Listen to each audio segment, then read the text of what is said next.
Hello, friends. It's Chris Swanson, Director of Middle School Ministry here at Trinity, back with you for our second lesson, Digital Confirmation.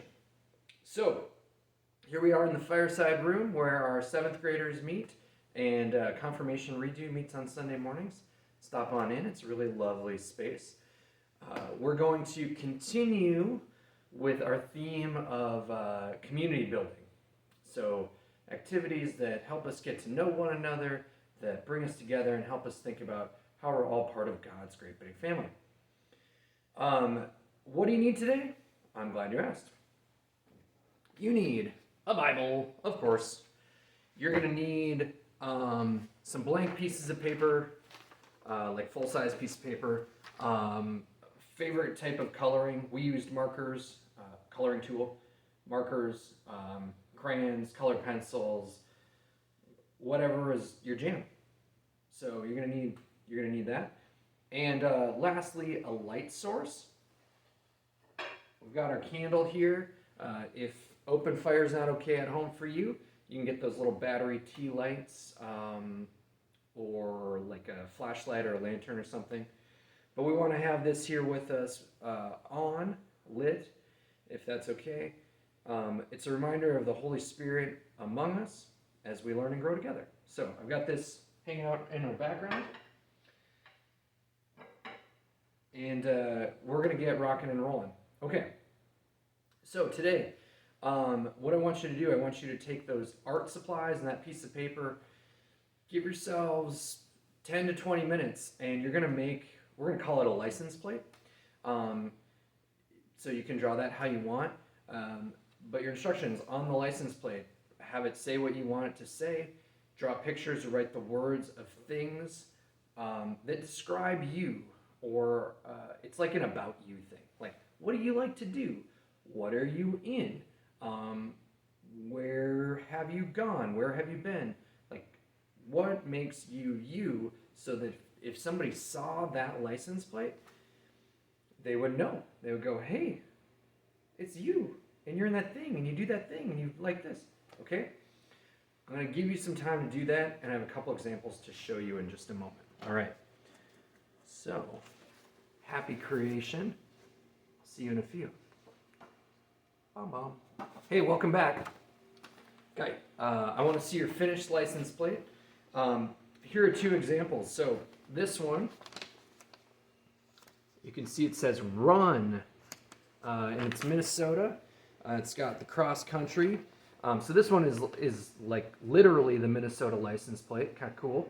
But this person loves running. They're in cross country, and that's really important to them. So they had just competed at a race, and they're training for a longer run as well.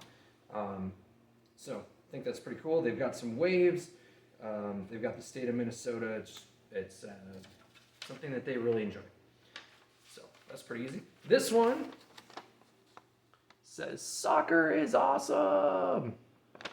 And it's got all these really cool colors. This person, obviously, they love soccer. They're on some different teams. They really like their teammates. And they like bright, bold colors. So that was sort of the design here. You know, simple stuff. Maybe yours is like this. Maybe you've got a lot more going on. If I made one, I think things that would be on it, I would probably draw a picture of my family. I'm married, I have 2 kids. We have a dog, so that would be on there. Things that I like to do. I also run. I've done a half marathon. I like going to the Boundary Waters and canoeing with my friends. We like to play board games. I also play guitar. I like to read. I like to write. Those would be some of the things that would be you might see on my license plate. Okay, so find somebody in your family, show them your license plate, and talk about what's on it. Actually, it'd be really fun if you also had them make a license plate. Like, think of, like mom or dad or brother or sister, and if they were out there drawing, what would they put on theirs? So take some time and explore that. Okay? I'll give you a chance to go do that. So why don't you hit pause, go share your license plate, maybe have someone else make one. And when we come back together here, play, Let's grab our Bible. So I got my Bible here. We're going to go to the book of Romans, chapter 8. Romans is in the New Testament, which is toward the back of the Bible. And it goes Matthew, Mark, Luke, and John. Those 4 books are where we read about Jesus' life, death, ministry, resurrection, all those things.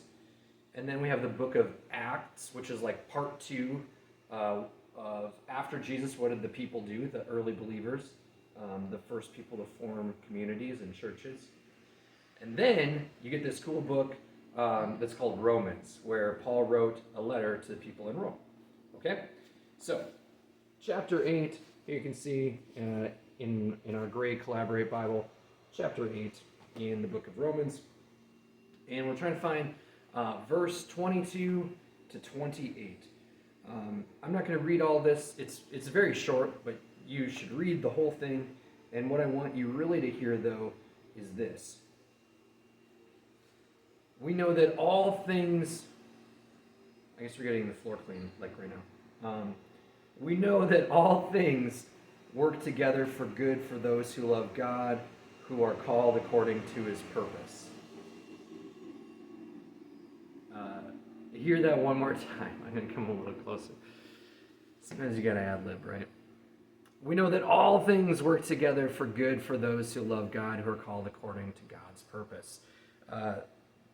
Pretty cool reminder that in all we do, God is working. God's not there causing the difficulties in your life or the challenges, but God is with you in them, in those trials, pulling you forward, maybe sending somebody in there to give you encouragement or help out in some way. God is with you. And God's calling you forward into incredible things, ways that you can serve other people, love other people, make a difference in the world. God is leading you in that way too. So when you think about your license plate, what makes you you, that's how God's using you to change the world. That's how God's calling you out into the world to make an impact on other people's lives for the better, and to change the world. Even if that's just one person, that matters, and you matter. And we're really glad that you are who you are. So keep being you as God made you to be, and making a difference, and being this community together. It's cool stuff, friends. I forgot to do this last one at the last lesson, our first digital confirmation lesson.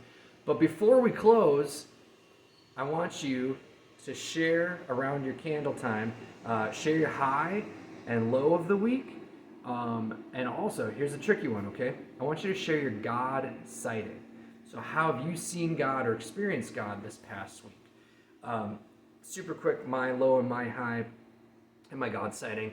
I went to the Boundary Waters last week. I went up to Ely, Minnesota, northern Minnesota, with some friends from college and high school.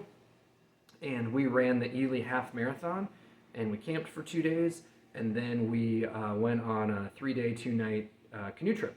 So my high was all that. The run was really awesome. The paddling was really awesome. But my low was the weather was not so awesome. It was very cold. It was very rainy.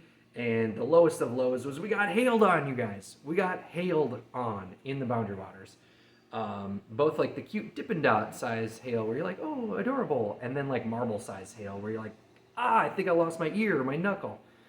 So that was my low. But my God sighting was just being together with those guys out in God's creation and seeing different creatures. We saw moose. We saw a lot of swans. We heard loons and owls. We saw eagles. We still saw a frog that hasn't burrowed away for the winter. So just seeing God's spectacular creation. Share your highs and lows with the people in your family, and then close with a prayer. Put out your candle, and I'll see you next time. Be well, be safe, know that you are loved. Goodbye.